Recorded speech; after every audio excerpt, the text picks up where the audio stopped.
Good evening, ladies and gentlemen, and welcome to tonight's edition of Inside Pitch with me, Joe Mansolino, and my co-host slash producer slash magic man, Mr. Brian Lehman. Brian, how you doing this evening? Man, it's just another fine day at the office, isn't it?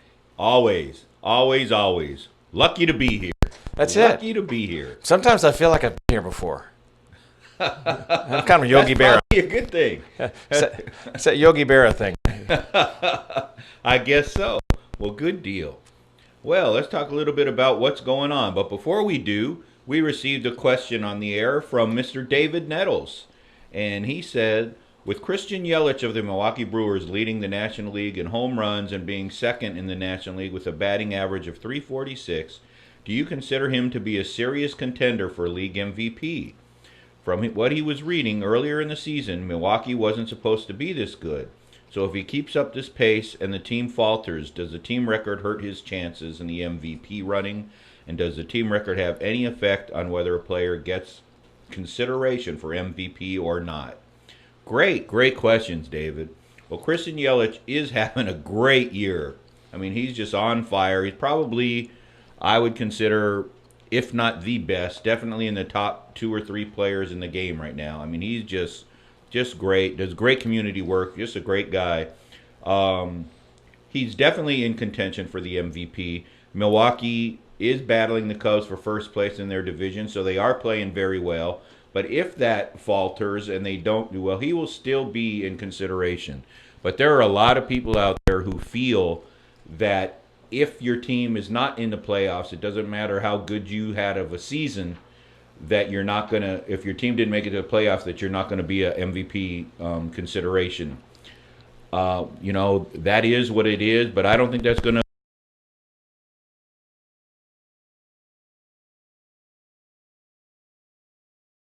appreciate it. And if you want to send in your questions to us, please do so at myinsidepitch@gmail.com. Now let's talk a little bit about the standings and what's going on. Big game for Dodgers and Giants last night. Clayton Kershaw pitched 7 scoreless innings in a 9-0 win over the San Francisco Giants. Grand slam by Kiki Hernandez. Home run by Jock Peterson. Pretty good game all around for the Dodgers, which leads us to who our guest will be this evening, a former Dodger great, Mr. Al the Bull Ferrara. We're very excited to have him on tonight. He's always a lot of fun, very interesting, great community guy. Looking forward to talking to him. Let's do the standings. In the National League East, the Braves are in first place, followed by the Phillies, and then the Mets and Nationals are battling for third, with the Marlins trailing the pack. In the Central Division, the Milwaukee Brewers and the Cubs are fighting for first place, both playing very well, followed by the Cardinals right behind them, and then the Reds and the Pirates are trailing that division. And in the West, with that other big win last night, the Dodgers are in first, followed by the Rockies and the Diamondbacks battling for the second spot. Then the Padres and the San Francisco Giants are pulling up the rear. In the American League, we have the Yankees in first place, followed very closely by the Tampa Rays. They're playing good baseball this year. Followed by the Boston Red Sox. And then way behind, we have the Toronto Blue Jays and then the Baltimore Orioles. In the American League Central, the Minnesota Twins are way in front in that division, followed by the Cleveland Indians and the Chicago White Sox, who are battling for second. And then we have the Detroit Tigers and the Kansas City Royals. And in the American League West, the Houston Astros have a nice lead, followed by the Texas Rangers, and then the Oakland A's and the Los Angeles Angels are fighting for that third spot, with the Mariners pulling up the rear. That's where we're standing right now. So what do you think's making the American League so dominant this year?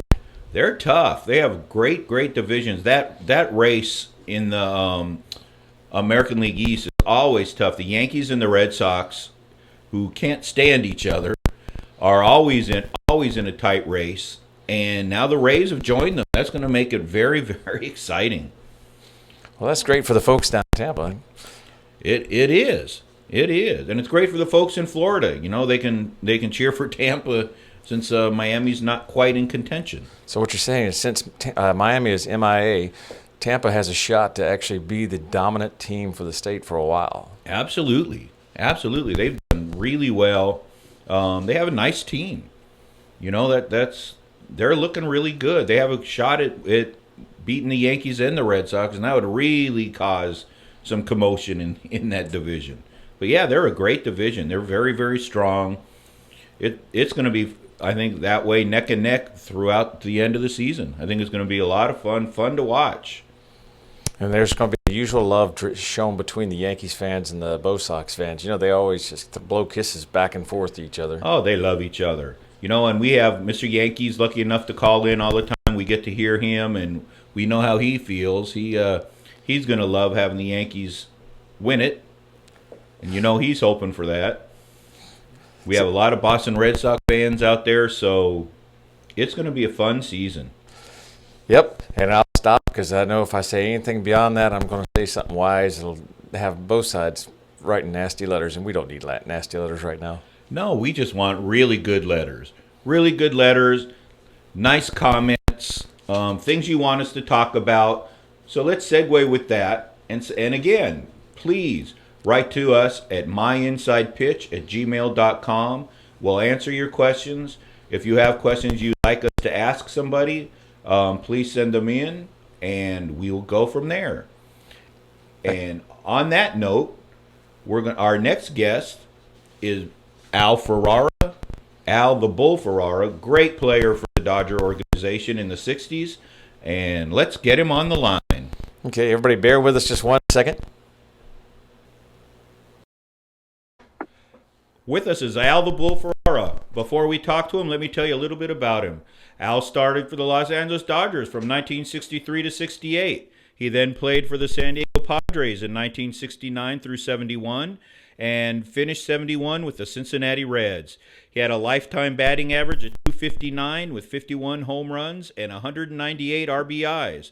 In 1966, the Bull hit .270 and was 1-for-1 in the World Series. His best season was in 1967 when he had a career-high 16 home runs, 50 runs batted in, and a .277 average. In 1968, he broke his ankle and had to sit out the season, and in 1969, he became an original member of the San Diego Padres. Back in his days, he was such a popular, friendly guy that he appeared on TV shows such as Gilligan's Island and Batman. Today, he works for the Dodgers Community Relations Department. He reads books to elementary school kids, and he talks about the evils of tobacco, alcohol, and drugs. Bull, how in the world are you doing? I'm doing fine. How's everything down there? Everything good? We are doing great, thank you. Yeah. It's a wonderful day here in California. Feeling good. Isn't it always a wonderful day in California? Watching our Dodgers play real fine baseball. And looking forward to another great season here. I'll bet you are. They really are playing well. They got first place for a long part of the season. They're just looking really, really good right now. Yeah, they got a good club. They should win the division pretty well, hands down. And they have the best team in the playoffs.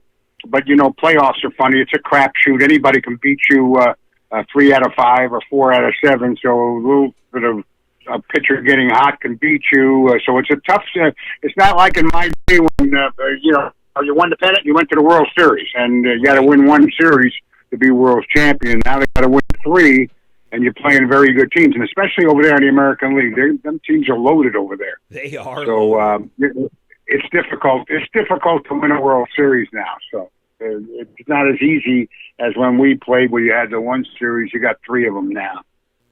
You know, and back in your days when you were playing, especially for the Dodgers, they had some pretty good pitching on that team, don't you think? Oh, we had great pitching. Our pitchers were tremendous. As far as I'm concerned, the greatest pitcher I ever saw was Sandy Koufax, and he was our pitcher. And the second guy was Don Drysdale, and Drysdale was a Hall of Famer also. So you got 2 Hall of Famers going 1-2. Got pitched every 4 days. There was no 5-day rotation. Right, they were real so they pitched every 4 days. So we ain't going to go on no losing streak. That's for sure. Plus, you throw in other guys who were outstanding starters, such as Johnny Padres, Claude Osteen, etc. I mean, them guys, Don Sutton, them guys of the 60s, we were loaded as far as pitchers were concerned, and bullpen was fantastic. A guy that doesn't get much credit as he deserves is Ron Peronowski, who was a fabulous relief pitcher. He was. I remember one stretch where he came in and pitched four innings one night, 5 innings the next night, 4 innings the third night, gave up 2 runs. We won all 3 games. Now, that's pitching in relief every night. That's for sure. He was tough, and he was a great pitching coach, too. Very underrated. Yes, underrated all the way around. Great guy. One of my best friends. Love him. He lives in Florida now. I talk to him occasionally. He's having a little health problems, but he's battling them like he battled all them hitters. He's was a wonderful guy. And the more he pitched, the more his arm got tired, the more that sinker ball sank, and he was tough. He was tough. And you had some other ones, too. Phil Reagan, the Vulture, he was a great relief pitcher, too. Phil Regan was terrific, and so was Jim Brewer. So was Jim Brewer. Jim Brewer was an outstanding relief pitcher. And my old buddy Bobby Miller could start or relieve, and he had one of the best arms on the team, Bob Miller. And so we were blessed with great pitching. And we played baseball the way it was played back there for the run. And then you said, okay, Sandy, Don, Johnny, and Claude, go get them. We played for the run. Maury, to me, Maury Wills, who was our greatest offensive player of the 1960s. And that's saying something when you talk about who was in the 60s, guys like Clemente, Aaron Mays, Frank Robinson, Tommy Davis, Dick Allen. I mean, these guys are great offensive players. Wills was the best because he was the catalyst of 3 world championship teams and a 4th that went to the World Series. And 5th, that could have went, but we lost on the last day in the playoffs. So for me, he was a great player and a terrible injustice done by him not being in the Hall of Fame. Isn't it? Every season when we talk about Hall of Fame, that's one of the first things we talk about is how Maury belongs in the Hall of Fame and what an injustice it really is. I mean, my line is that he single-footedly changed the game of baseball. Yes, he did, and now it's changed back. They don't use it anymore. I know. The new breed, which is fine. Everybody, like we said, technology. Okay, technology takes over. So analytics states that there's 27 outs in a game. I'm sure we knew that too back in the 60s. There's 27 outs in the games, and that you don't want to give up an out is how the analytics tells you. And they say so you don't bunt, and you don't hit and run, and you don't steal because that's giving up outs. Well, okay, that's what the analytics say. They've been successful with the analytics, and everybody seems to like it and use it. However, I wouldn't tell us that. I mean, we use all those things successfully into world championships. Things have changed. The players change. They're stronger, faster, and so forth. And the strategy has changed. So instead of having a guy with a notepad going out into the hinterlands, into Alabama, into the small towns, and to Florida and the small towns. Now we have computers that eliminate those guys with the pencils and pads and go with what the computer spits out to them, which, okay, that's the way it is. So everybody to their own thing, but I'll take my day. I'll take our teams back there, and the bunt and the hit and run and the steal were prevalent. We had guys that could do it and did it the best. Boy. I mean, when you got a guy steal 104 bases in 1 year, wow. That was a fun year to watch him play. I'll tell you that. I loved every minute of it. I've been friends with Maury a long time, since the early 70s, and just so much of an injustice that he's not in. And, you know, he would disagree with the analytics. He would say, if I was stealing, I'm not giving up an out. I'm making it. There you go. I accept that.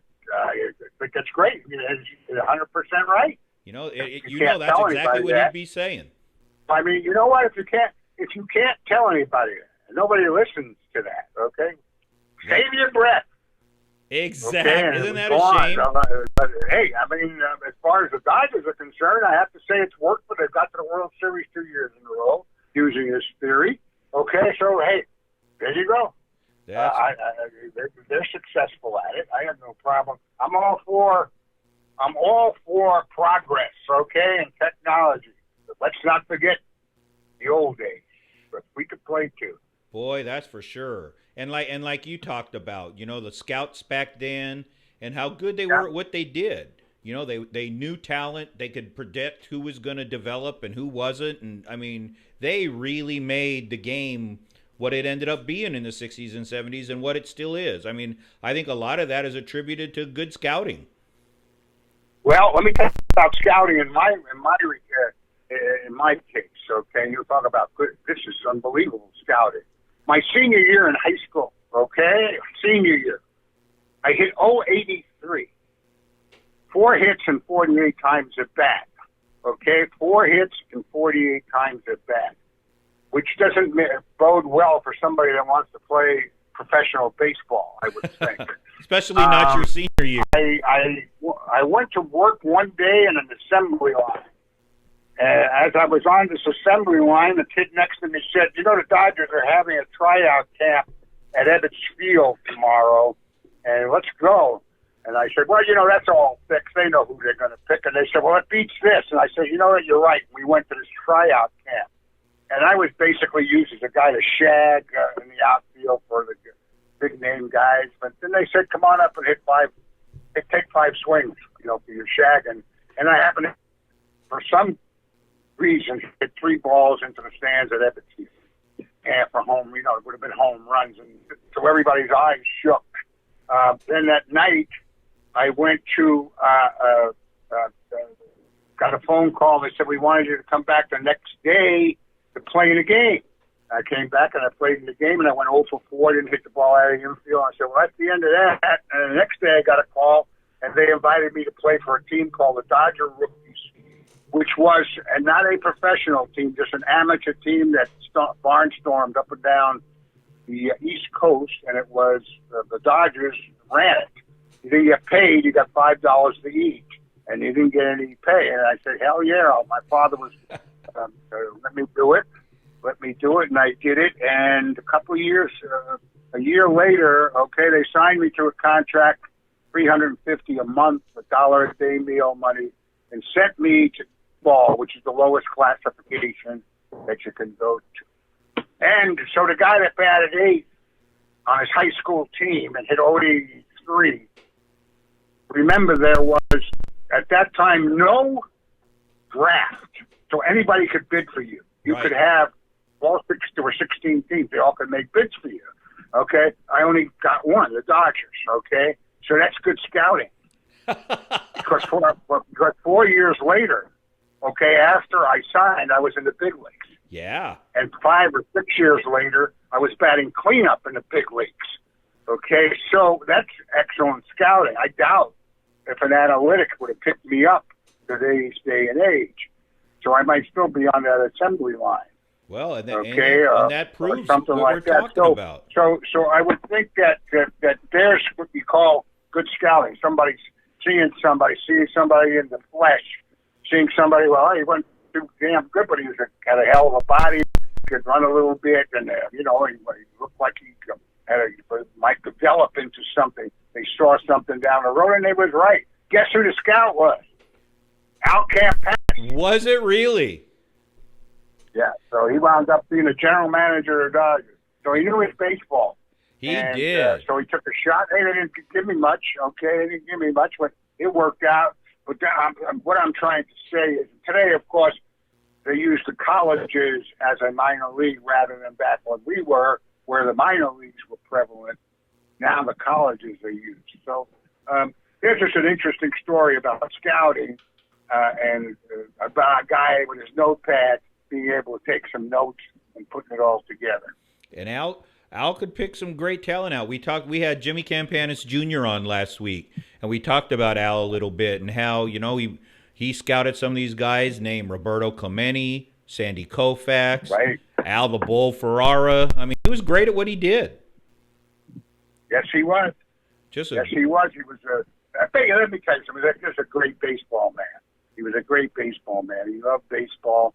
He knew baseball, and he played it the old-time way. Look, they handpicked him, to be the shortstop at Montreal when Jackie Robinson was signed and was sent to Montreal as the second base. So they handpicked him to be his sort of double play partner. So Yeah. that's pretty good. It is, and he helped Jackie a lot. I mean, that whole interview where he got railroaded, that was just so wrong. They handled that so bad. Well, that's, again, what are we going to do? Modern technology?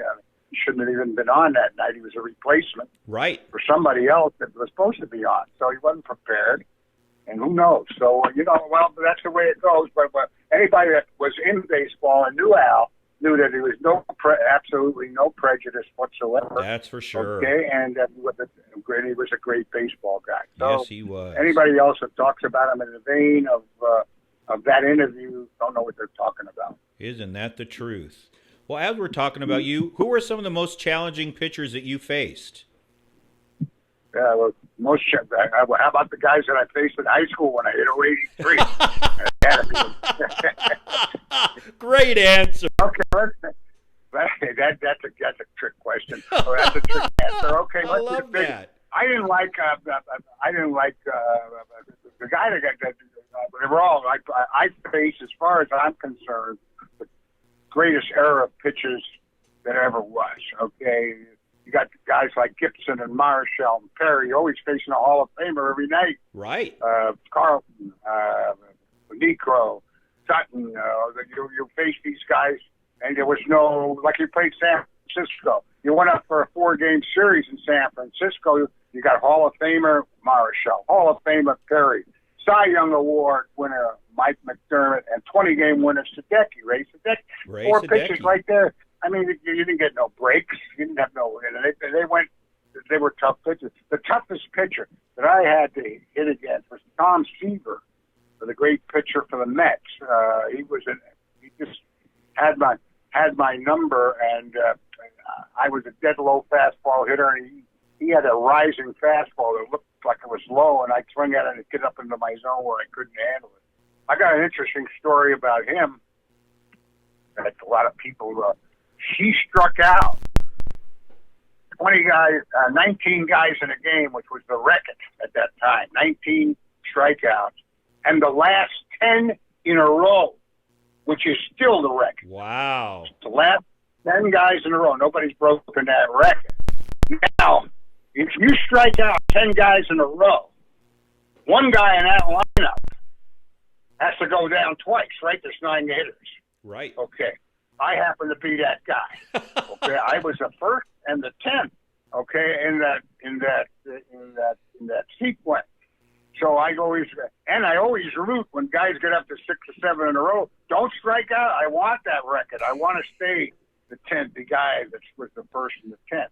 Because if he struck out 10 guys in a row and 19 in the game, he must have been throwing pretty good, right? You agree? I think there was more than one batter that had problems with Tom Seaver. Yeah, but here's the end of that story that nobody tells, and that's just why I tell the story. Okay, yeah, he struck me out the first and the 10th, and it was one of the greatest pitchers of all. He won the game 2-1. Was only 1 run scored on a home run by yours truly. There you go. Game. So there you go. How As I always fun. say, sometimes you get him, and sometimes he gets you. More than ever, he got me. Okay, believe me, he was a great pitcher. But there's a story that where he struck out the last 10 guys in a row. Wow. Wow, and he was determined to get you because you got that home run off him. He was determined to get me, and he got me fair and square. And I'll tell you what, the game was still 2-1 when I came up, and I was going for the pump.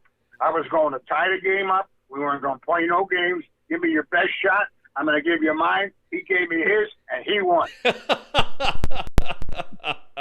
Simple as that. He won that time. You won earlier in the game.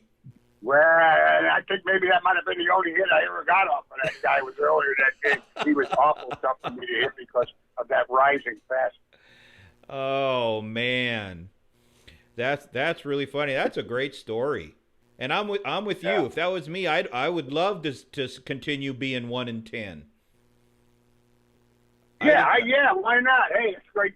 Hey, it's a play. Hey, I have no problem with that. If he struck out by like a great pitcher or a Hall of Fame pitcher, who I always believe that those guys, the Seavers, the Koufax, the Drysdales, the Gibsons, when they got to the 8th inning and they were ahead, okay, the game was over. They were the greatest closers in the game themselves. They didn't need nobody to close the game for. They were the greatest when they had the sniff of that win or some record, okay, like Koufax in 65 going for that perfect game. There was no way he wasn't going to get it when he went out there for the 9th inning. That's for sure. There was no way. The great ones, okay, they finished what they started. They didn't need no closer. No, they didn't. Were the great closers. They really were. Mm-hmm. And and Drysdale, I mean, that's just the '60s Dodgers were probably some of my favorite teams ever to watch growing up in LA. And my favorite all-time thing that Don Drysdale ever said was, "When one of my guys goes down, 2 of your guys go down." And then he also added 2 of yours go down, and they won't be 220 hitters when they go down. In other words, he was going to go after the big boys. He went after Mays McCovey when it was the Giants. He was great. I loved it. Oh yeah. Well, Big D. That's why they didn't mess with us too much. We had a lot of hard throwers, and Drysdale wasn't going to let anybody intimidate any of our hitters. Boy, that's for sure. We didn't. If somebody hit us, we didn't do no charging at the mound. We didn't do no screaming and yelling. We just went down to first base because we know it was going to be taken care of. So we just let them take care of it. I would if they hit me. I just go down to first base, and if I got the opportunity, it was a double ground ball was hit, and it's going to be a double play. Well, that second baseman and shortstop are going to pay for that welt I had on my arm because he was going into the left field pavilion, with my slide, and of course we're not allowed to do that today. But so yeah, and then once it was over, it was over. There was no nonsense going on. Right. I think today when the ball is inside, they get all crazy and they want to fight. And we were out when they knocked us down. We were on our pants. There was no knockdowns where it was just an inside pitch. You were down. You were down. That's what it was called, a knockdown. Yeah. Pitch, where you actually hit the dirt. Okay, so there was no, and they didn't wait until you came up. They got the next guy sometime. Yeah. So, but then we retaliated, and then it was over with. Okay, the umpires never got involved. Never. Very rarely did an umpire get involved. And like you said, even when they were knocked down, rolled over, whatever happened to them, they got up and they just ran to first. They never charged them down. Ran to first. I would never even look at the son of him. Yeah, I didn't want him to know that when he hit me in the shoulder or he hit me in the ribs, that it hurt. I'm just saying, you threw me your best fastball. You hit me in the ribs, and I'm not even saying a word. Yeah. That pissed him off. That pissed him off. Oh, it sure did. And that's, back in the day where you don't hear that anymore either. Rub a little dirt on it, but don't let him know that it hurts. Well, yeah, rub a little dirt on it. Same thing with sometimes with these injuries. These guys today, the disabled list is loaded with guys that get hurt, and I'm sure they're hurt. There's no problem. But in my day, if you were making $8 million a year or $15 million a year, take your paycheck and rub it on the injury. You'll feel a whole lot better. Isn't that true? That reminds me another. I know guys, plenty of guys in my day that played with full muscles. They taped them up and they went out there and played with hamstrings and all that stuff. But today. We have 6 weeks, 7 weeks to get ready. A lot has to do with the extension of the contract. We played on a 1-year contract, and what you did, that's how you got paid the next year. Right. So you sit out 6 weeks, you're in trouble for the next year. Somebody not only in trouble, somebody might take your job. Well, yeah. Your days, you got You got a 5-year contract or 4-year, 3-year contract. You got it now. You know what? That's the way it is. That's I'm the not way it gonna- is. We're doing it, but it's a different era, a different game. And look, clubs also today want to protect their investment. They invest a lot of money in these young men. They sure They don't do. want to see them aggravate their injuries, so they sort of are all right with that. With this, okay? They look at, hey, if you give a guy a tremendous amount of money for 6-7 years, and you don't want to aggravate that injury that he has that he can't play for 2 years or 3 years. So, like the guy with the Mets, okay, he can have 2 or 3 years Cespedes after he got a big contract, but she kept on aggravating different injuries. So they want to protect that investment, and that's what it is today, okay? Protect your investment. It wasn't that way when I played. Well, and that's true. That's true. And I remember a story with Tommy Lasorda when he was managing, and I forget who the pitcher was, but he was out with an oblique. His oblique was hurt. And Tommy said, back in the day when I played, we didn't even have obliques. I agree with that. I never heard of it. I'll never forget that line. That was one of the funniest things I ever heard. We didn't even have obliques when I played. Right. But that's God how it didn't was. give it to her. That's right. Oh, my gosh. You talked about what your favorite pitch was, the low and inside fastball. Anything low. Anything low. Anything low. Look, yeah, you got to do it. Look, 95% of the people that come up from the minor leagues to the major leagues are good hitters. What they have to do when they get to the big leagues is adjust to great pitching. Right. Okay, that's the big thing. Now, I said 90. There's 5% like the Aarons, the Mays, the Mente. They don't just go up. They just go up there and hit the ball, and they just hit it. I mean, they're just natural. They don't have to worry about anything else but keep your mind blank and swing the bat. Okay. But 95% of the people that come up, after you come up, you may get hot and for a while, and nobody can get you out. And Puig, let's take the Puig when he first came up, nobody can get him out. Right. But after a while, they caught on to him. They caught on to him and learned how to pitch to him, and you have to learn how to adjust to that. Same thing with, Jock Peterson came up that first half year. He went crazy. He hit ball great, then the pitchers adjusted him. You have to adjust to the pitcher. So you have to say to yourself, okay, what can I hit and what can't I hit? Right. I wasn't a great curveball. Low fastball hit. But I couldn't hit a high fastball. So I had to teach myself what? Not to hit it, swing at it, not to swing at it because it's a ball. Right. So I had to really learn the strike zone. You have these young hitters. Look, Cody Bellinger this year is going crazy. And everybody talks about launch angles. He learned the strike zone. He become more selective at home plate. That's why he's turned into a great hitter. That's he learned exactly the why. Strike zone. You don't swing at the ball as they bounce up at the plate or the ball over his head. He swings the ball in his zone and he hits it. So you have to learn what you can hit and what you can't hit. And what you can't hit, you got to learn how to lay off for a certain amount. So that you get the ball to get into the pitcher's count, your count, 3-1, 2-0, 2-1, where he has to throw you something over the plate. If he makes a mistake and it's in your zone, that's when you get him. Exactly. It's just like you have to. I used to take time in spring training and go to the pitching machine, and I'd get way up in front of the plate so that the pitching machine would throw me balls that were high fastballs, and I'd take 500 of them.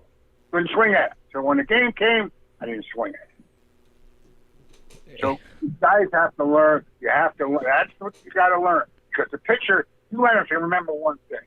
You're facing a major league pitcher out there. Okay, you're facing a big-time pitcher out there. They know what your weakness is after a while. And they talk amongst themselves. Oh, so yeah. Everybody finds out. So if you can't hit, if you're going to continuously swing at a pitch in the dirt, okay, they're not just throw you put balls in the dirt. You're going to keep missing it. You have to learn to hit off that pitch. When you do, then you become a solid, good, big league hitter. And that's true. And like you said, I mean, especially in the 60s and 70s or early 70s, when, like what you said, almost every pitcher that's coming at you is either a Hall of Famer or a Cy Young Award winner. I mean, they knew what to do to get you out, which is why they're in the Hall of Fame and win Cy Youngs. Right, and they had the repertoire of pitchers, and now you have to adjust to them. You can't let them dictate your at bat. Okay, take a guy like Phil Niekro.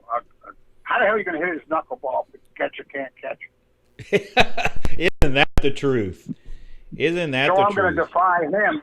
I'm going to defy him, okay, to throw me 3 knuckleballs for a strike. Okay, I'm not going to swing at that knuckleball. Okay? And if I can get 2-0 or 3-1, he may give me something else. But I ain't going to hit his knuckleball. But boy, they sure hoped you so did. Why am I swinging at? So you not got to use your brains once in a while. These guys out there have great stuff, and they have great control. But they're also human beings too. They make mistakes, and sooner or later you're going to get that pitch. Now you just wait for that pitch. When you get it, you got to hit it. That's for sure. That's for sure. Yeah. And it becomes a cat and mouse game. Today, these young men come in from the bullpen. They're throwing 98, 100 miles an hour. Hey, that's tough to deal with. But after a while, if you're going to throw that, somebody's going to time you up. You better throw him something else once in a while to get his mind thinking. You know what I mean? That's right. Plus, the pitchers of today, they don't, from the time they're in the low minors or even in high school and college, they've got designations. They're one-inning pitchers or can only throw a certain amount of pitches and okay stuff. Hey, that's great. And what happens is analytics has decided that after a certain amount of pitches, you're not as effective. I'm sure you're correct. Is that correct on that? Okay. But my answer is Don Newcomb pitched a doubleheader in New York. I mean, he didn't pitch in a doubleheader. He started both games of a doubleheader. He must have thrown 300 pitches. Okay? Yeah, and for some pitchers, that's a career. Yeah, that's what I mean. Robin Roberts, from my era. Yeah, great Hall of Famer. He completed 304 games. There's the whole league. I mean, it takes 10 years for them to complete 304 games. The whole league combined. Yeah. Okay, so they say there's a stress on their arm. That guy's pitched a pretty long time. Again, if you're attuned to throwing 80 pitches and that's it, then they should get you out because you're liable to hurt yourself on your 100th pitch because your arm's not attuned to do that. Right. They make you, if they decide in the minor leagues that you only can get lefties out and you're going to pitch the one hitter, okay, they ain't going to make you pitch the 5 hitters because your arm isn't attuned yet. As you can read, they have guys set their arms up with specific assignments. Right. Okay? So you have a starter does it different than a reliever, so forth and so forth. So, again, if you're not given the opportunity to complete a game, you never will. Well, and I'm sure you saw that game a couple of weeks ago when Martinez went out to pull Scherzer out, and Scherzer's, no, I'm not coming out. Well, I think that might happen in my day, too. They weren't going to get the ball from Drysdale. Boy, that's for sure. Austin went out there anyway. I mean, there was nobody put any limits on anybody. If you were getting guys out, you stay there and get them out. And that's how it should be, I think. However, again, with the technology today, okay, I'm not saying that they're wrong because they can come to me with 93 sheets of paper, okay, that they're right, okay, they can prove that they're right. All I can do is go by my eye. It's just like when they ask me, here's the difference, when I pinch hit and when they pinch it today. Guy goes to pinch it today, runs under, they say you're going to pinch hit, you go under the batting, go under the stands, they have a batting cage, you hit 100 balls, get up, ready, exercise, get a massage. Okay, you get to print out what the pitcher's throwing, how many miles an hour he's throwing, you go up and you hit. In my day, you took the cigarette that you had in your mouth, you threw it down, you put it out on the floor, you picked up your bat, went back, took another puff of the cigarette, and went up and hit. Yep. Oh, isn't that the truth? Isn't that the truth? There you go. Oh, too So it's funny. a different ball game. It's a different ball game, and everybody, they're wonderful athletes. I mean, these guys can really play. I mean, they're good. I got nothing against the new generation. Again, just don't want you guys to forget the old guys. No, and I agree because I'm with the fact that today in a quality start. In my mind, it's still a quality start is 9 innings and you win the game. Yeah. That's a quality start. Yeah. And I agree. Unfortunately, analytics goes, like you said, analytics goes against me, and they'll have 93 pieces of paper to prove it. But to me, and in their minds, they're right, and they are. Okay, to them, because that's the way they played and were grown up to play baseball. That's the way baseball has evolved. That's what they know. Okay. right, See, and me and you, we know the other way, and that's what we know. right, Okay? And the successful teams of the 60s did things differently than the successful teams of the 2018 or 17. Both successful. right. Okay, They but just do it differently. Very true. Very true. Yeah. Let's. Both are successful. I mean, what about the teams I play? I mean, I'm on a team at 4 years, 3 or 4 years. I'm on a team. I'm in the World Series. Come on, and the wonderful last 2 years with the Dodgers were in the World Series 2 years in a row. And they did it. They do it differently than we do it. Okay? Yeah. They're still fine, wonderful teams. Okay, and they just do it. We just do it differently. And you like two guys that you talked about, Jock Peterson and Bellinger. You got to realize, there's some guy named Ernie Banks who never played in a World Series game, and these guys, Right. they're just starting their careers and they've had 2 in a row. Yeah, exactly, and they're probably going to have more because the Dodgers have built up a great farm system now, and they've built up what they feel is a team that contends every year. Again, the tough thing that they have is this division, these playoffs, where you're going to be stressed. You're going to be playing a good team 3 series in a row, and you got to win all 3 series to be the champ. It's tough. It is tough. That's tough. It is tough. It's a You crap. have to be consistent. Now you're like I said, you get one hot pitcher. Say if you face Washington in a 3 out of 5, let's just say, and you got Scherzer, you got the Strasburg, Right. and was it Corbin? The guy was for that 3 days. They can all 3 of them can shut you out. Sure. You're finished. If they're on, they win. Yeah, so and you might have won 105 games and they won 85, but some 3 guys got hot for those 3 days and you're gone. That's it. Okay, so that makes it tough, and I can see why. And it was a tremendous accomplishment what the Dodgers have done going to it even 2 years in a row. I think they're going to go 3. So, so we have to tip our cap too to the analytics. Well, and That's that's the way true. they do it. So that's the way I look at it. I'm all for progress, but please don't forget us, the old guys. Right. And this time, hopefully, they give you a front row seat for a winning World Series. Well, I'm okay. I got no problems with that. I got no problems with it. They always took care of me in a certain way as far as going to a ball game or something like that. I'm not. Look, the applause. It's always anybody, the older guy who has played the game, is out of the game. If they tell you they don't like somebody asking for their autograph, somebody wanting to get a little bit of applause, they're lying. because it's always there for us. We like it. We like it. We like to get recognized for what we did, okay? And we Sure. also like the fact that, I always said I have to start worrying when they don't ask me for my order. Right. Then that's when you're worried. And that's So why I'm I always- love having you guys Listen, on, I always you know. one of the biggest thing that I learned when I first came up, okay, the biggest thing that I first learned, and it was told to me by Buzzy Bavasi, the general manager.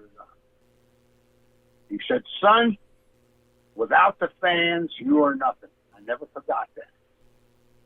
Well, and The and to fans this are the most day, important thing. The fans are the most important thing in baseball. and they should be, and you still live that out with all the different things you do for the Dodgers. I mean, you Yeah. still represent the team and players in general. Just it's incredible the things that you do. It's very impressive. Well, when I was a young man and playing, and you have to be selfish. You have to have a tremendous ego to play the game of baseball. You have to think you're the best. If you don't, you might as well get out of the game. Right. Okay, you have when you're a young man. Okay, and you think and what you become as that selfish person and the egomaniac that you have to be to play. You become a taker. You take. Okay, as you get older. Okay, and you look back, and then it said, like, when I found out about what I could do to give back to the community, then I could find out the first thing I had to do was check my ego at the door.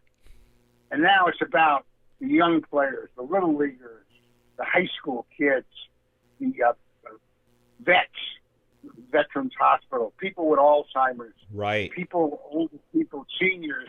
It's all about them, okay? So now I can give back to them, okay? And tell them about what it was like when I played and what it was like to be a big league baseball player and what they have to do to accomplish things and to keep on going in life. So now there's no more ego. There's no more selfishness. It becomes more rewarding when you give it back. I always say, I had a incident happen to me. I did it with a place with the Alzheimer's Association, where I spoke to them, and I said to them, "Well, how am I going to? This is going to be a very difficult situation here." So I got up and I sang and I danced, and it was amazing how these people with limited memories that were older could remember take me out to the ball game and stuff like that. And God bless America. And then at the end of the event, they would bring up the handlers would bring up these wonderful, wonderful people in their wheelchairs, and they would come up and they'd sign an autograph, and I'd take the picture, and everything was going good. And the last lady that was brought up to me, they brought her up to me, and I saw her fussing with one side of her hair, and she came up to me, and I said, "Hi, my name is Al. What's your name?" And she said to me, "I can't remember." Oh. And it got a pit in my stomach. I got a shot in my stomach, and I said I had to do something. So I said to her, "Would you like to take this picture with me?" And she said, "Yes." And she started fussing with one side of her hair, and I took my hand and I fussed with her side of her hair. And then I turned around and I said, "Look." I said, "Look, take this picture." And she gave the greatest, beautiful smile that you ever want to see. So at that moment, I realized that was as much as important as they base it in the World Series. It's just as important as any ring for winning a World Series. It's as important as anything. That's just as important. So it was a wonderful moment for me to give back, and I gave back. So I feel as honored with that as a base in the World Series. And you give back on a daily and a weekly basis, and I know all my friends and relatives are still in the LA area, and everybody just talks about how great you are and what you do. So I want you to know that the people do notice and they do appreciate all those things that you do. It's just tremendous how you give back and do those things. Yeah, that's very nice for you to say. That's rewarding. Yeah, you know what? Sometimes we get here and we're sitting in the, you get a little older, you sit back and you're not accomplishing anything. I'm going to try to keep accomplishing anything until the party's over. And the party's been a great party. It'll be for 80 years coming up in December. It's been a hell of a party. Wow. The first 50 were crazy. First 50 were crazy, wild, having a wonderful, wonderful time. And the last 29 have been a little quieter, still crazy, still having a good time, but in a different way. That's outstanding. That's outstanding. I just love watching the things that you do. I'll see videos every once in a while. Like you do a lot of things with one of my best friends, Al Downing, and just watching you talk and doing things, and it's just a lot of fun to see. Yeah, Al Downing, a wonderful guy. What a great guy, and what a hell of a pitcher he was. There's a guy that when he first came up, he threw as hard as anybody and was a second or third starter in a World Series at a very young age. And then later on in his career, turned into, when he couldn't throw hard anymore, turned into a pitcher and won 20 games for the Dodgers. That's amazing. Comeback Player of the Year. Yes. 1973. Yeah. Just outstanding. He is a great guy. A great guy. Wonderful guy. New Jersey Eastern guy. That's right. New Jersey guy. And they called him Gentleman Al, and you know why. He is a great guy. Boy, that's for sure. That's for sure. And he is just one of the best. I love my times with him. Whenever I'm in L.A., we always hook up. Great guy. Let's talk about what's your most memorable moment in your career? Hello? Getting cut off. Oh, no. Hang in there a second. Hello. Can you hear? Yeah, I'm good. Okay. What was your most memorable moment in your career? Well, I think team-wise, it would be the winning the 1963 World Series against the Yankees. That was a special one because I'm born in Brooklyn, and being a Brooklyn Dodger fan as a kid, we always used to get beat by the Yankees. Right. Until Until 55. the great Johnny Padres beat him in 55. Yeah. We got beat every year, and we had great teams then. I mean, Hall of Famers, Jackie Robinson, Pee Wee Reese, Roy Campanella, Duke Snyder, Koufax, Newcomb, great, all wonderful players, and we could never beat the Yankees. And boy, the Yankee fans were plenty of them in Brooklyn. Don't think there weren't. And they were very obnoxious, and they would, I have to hear all winter long, about the Yankees beating the bums. They call us the bums, and I heard it all that my life. And here I come as a rookie and get lucky and get called up and able to play on the 63 World Series champs. And we go to the World Series and beat the Yankees 4 straight. Well, you couldn't believe how great I felt. I felt that all that revenge from the time I was a kid, had just come out.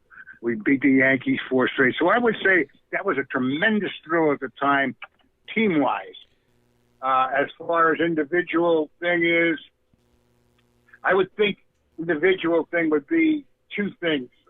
One would be, well, actually, it's hard. It's 3 things.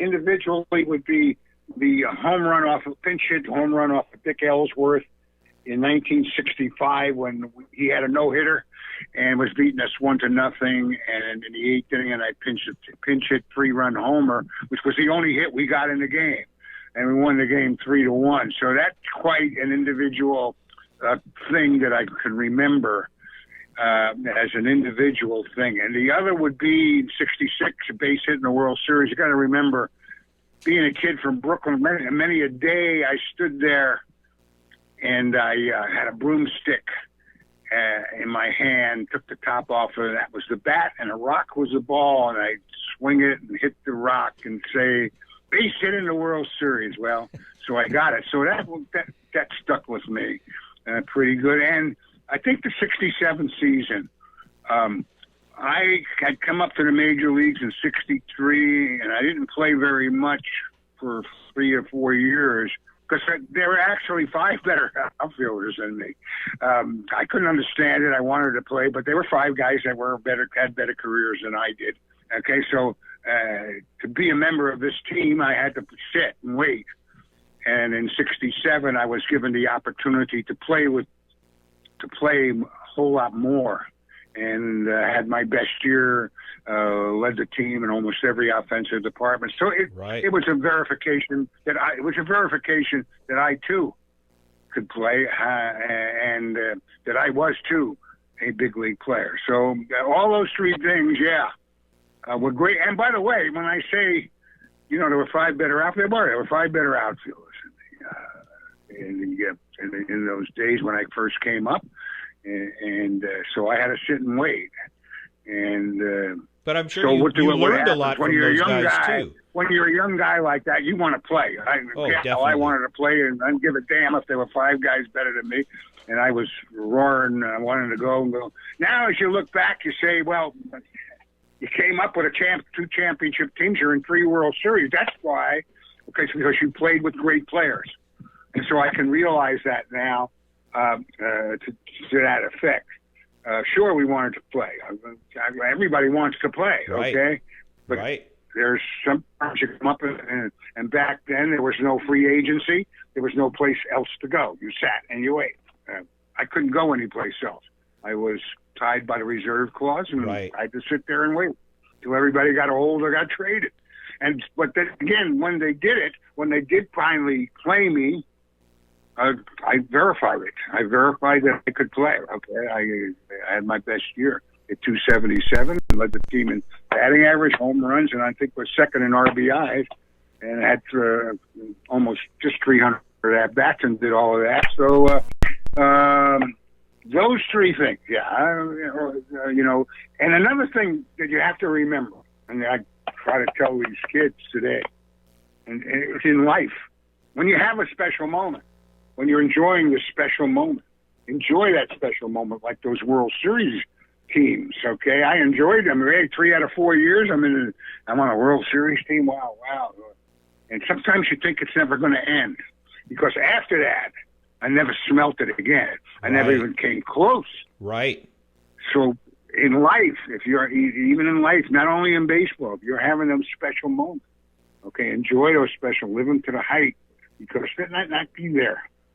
And that's a great message to share with today's great players. Again, you never may have those special feelings that you had. They're all good. Don't get me wrong. Hey, they're all good, but the height, the tops, the best only comes once in a while. Enjoy them when you got them. Boy, that's for sure. And I'm sure just as exciting as a World Series was being on Batman and Gilligan's Island. Hell yeah. Now let's tell it like it is. The only reason I was on Batman and Gilligan's Island because I was a baseball player. I was certainly not an actor, and I didn't want to pursue an acting career. But some people had taken a liking to me. Season one was a season ticket holder, and he happened to be the producer of Batman and Beretta and all of that. And so automatically I was a cinch, okay, to get these parts. I mean, it wasn't much more of my acting, although I enjoyed it. It was fun. It was fun to be around and all of that. And of course, in Gilligan's Island, and then a couple of movies. One of my teammates became my agent for that time. A wonderful player, nice guy. You'll remember him, Lee Walls. Oh yeah. Okay. He was an agent. He got me the Gilligan's Island thing and the couple of movie things, and then the producer who used to sit behind home plate took a liking to me, and I talked to him, and he got me the Batman things and the Berettas, and later on, and a wonderful man, and unfortunately had an untimely ending in his life, and so that sort of ended my acting career. But I enjoyed it, had a great time. What's there not to like about it? What's there not to like about being a baseball player, being on the set of a movie? Yeah. Go back to when I'm a kid and playing in Carnegie Hall, the piano, and then now, of course, being in front of groups and talking to them, and there's nothing like I told you before, somebody saying, hey, like you said, people are happy with what I do and how I present myself in the community, That makes me feel good. Anybody who says it doesn't make you feel good or you don't like the applause when you're finished, they're crazy and they're lying to you. Okay? Anybody that says that you don't like to be stopped for an autograph, they're lying. They're lying. Yeah, being remembered is a great thing. It's a great honor. It's a great honor, okay? Again, in the early part, you take it lightly, okay? You take it lightly. You understand later, okay, how important it was and how important it is now to give back, okay? So, I'm repaying for all the wild, crazy stuff I did when I was younger. I'm repaying everybody. But I never, no matter what I did, I never forgot those things about never forgetting the fans. The fans, without the fans, you're nothing, I was told, and they're right. The fans are what makes the game go. That's a great lesson, and you really do that well. I want to commend you. I want to thank you for taking your time today to be on Inside Pitch. We really appreciate having you, and good luck this year helping out, doing all the things that you do, and Inside Pitch and our listeners wish you nothing but the best. Well, listen to me one more time. Change your show when I'm on to low inside pitch, because then I can hit it. That's a deal, Bull. That's a deal. I love it. Thanks for having me. Thanks for having Absolutely. me on. It's always a pleasure, Joe. Thank you, Bull. I really appreciate it, and you have a great evening. Thank you very much. Ladies and gentlemen, Bye-bye. that is the great Al the Bull Ferrara, just a true class act, a true great guy, gives back to the community 100%, like I think they all should. He just a great individual. Fun to have on. Really fun to have on. Before we end the show, let's get Brian's take on Al the Bull and how that was. He was a lot of fun. Matter of fact, appreciate his patience in the beginning there, but he's one of those guys. He definitely lives up to the billing the Bull. He does. He just a great guy. Before we end, let's talk about the trivia question. Last week, the question was, who's the most recent player to win the question? Who was the first major league pitcher to pitch a ball over 100 miles per hour? Who was the first major league pitcher to pitch a ball over 100 miles per hour? Don't cheat and use the internet. Don't Google it. But if you know the answer or think you know the answer, please send it to myinsidepitch@gmail.com. Again, myinsidepitch@gmail.com. And on that note, we want to thank you all for listening tonight. Have a great evening out there, and we will see you next week. Brian, thank you very much. Joe, thank you very much. Thank you, everybody, and especially thanks, Al Ferrara. Absolutely. Take care, everybody. Thank you, Bull.